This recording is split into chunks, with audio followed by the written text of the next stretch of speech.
suci. Namun kini perpisahan yang terjadi, dugaan yang menimpa diri. Bersabarlah di atas suratan, ku tetap pergi juang.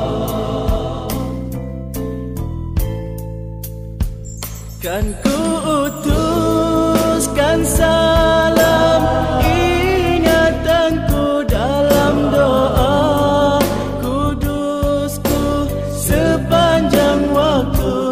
Ya Allah, bantulah hamba-Mu mencari hidayah daripada-Mu dalam mendidikkan kesabaranku.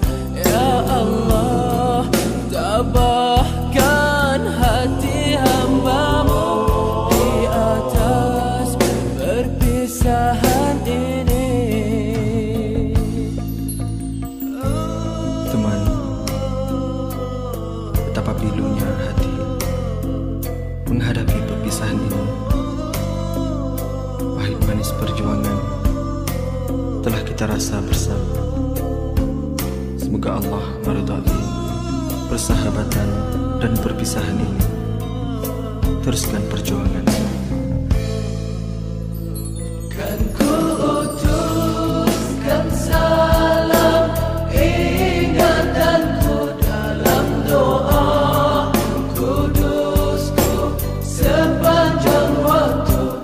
Ya Allah, bantulah hamba-Mu.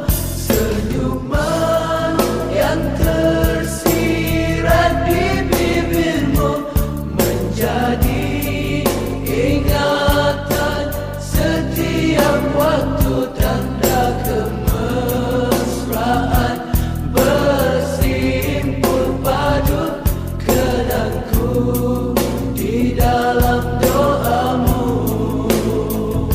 Semoga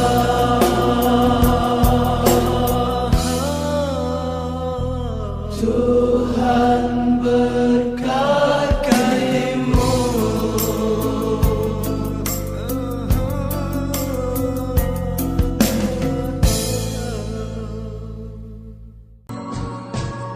Selamat berjuang sahabatku. Semoga Allah berkati-Mu.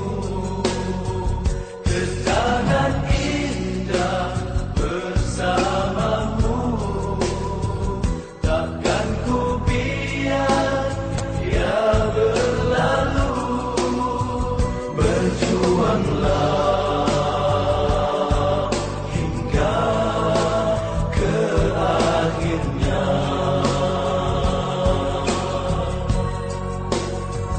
Dan ingatlah semua ikrar kita.